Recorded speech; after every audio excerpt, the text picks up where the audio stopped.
Parody is hard. Too often, bad jokes are followed by a pause for laughter that doesn't come.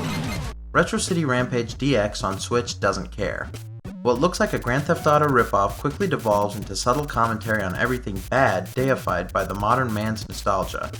Sure, the basic concepts of running from police, gunning through an open world, and grand thefting autos were lifted from GTA, but the 60-plus stages range from Mario-style platforming to pole-position boss battles. Even the electric seaweed from the first Teenage Mutant Ninja Turtles game on NES gets a level. Almost 40 slaughter sprees and seemingly hundreds of collectibles strewn throughout the city keep the open world interesting.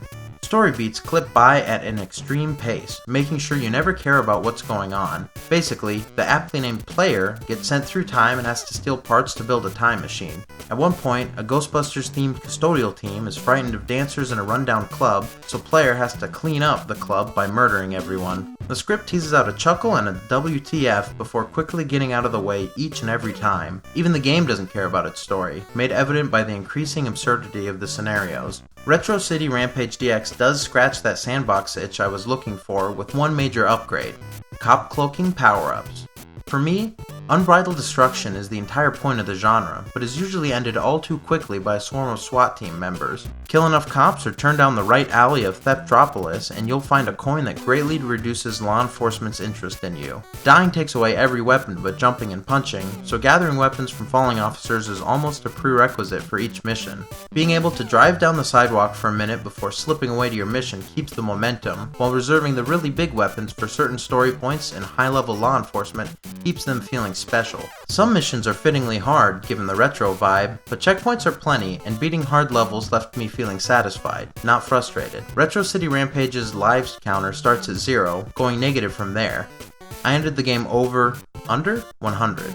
I'm very picky with difficult games, usually quitting after a few deaths if I feel a game is wasting my time, but the deaths here were quickly forgotten as I was dropped at checkpoints generously close to where I died. No level overstayed its welcome. Controlling player is pretty straightforward, with some nuances. Jumping seems trivial at first, but dodging bullets and stomping on enemies quickly becomes necessary. Player can shoot straight ahead, in 8 directions via the right stick, or locked onto a target by holding the fire button. Control competency is required in late game levels and mastery in the timed slaughter spree missions. While hard to convey here, the entire game is drenched in a level of care hard to find in a big team game. It just loves how stupid it is.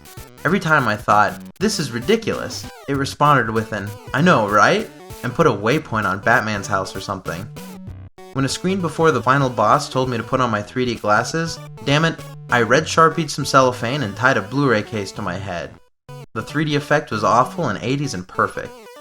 The sped-up turbo mode, unlocked after the credits, takes the game to nearly unplayable levels of ridiculousness. Also, the game features dozens of retro screen filters and an absolutely wonderful soundtrack. It's rife with murder and car stealing, but features very little blood, drugs, or sex.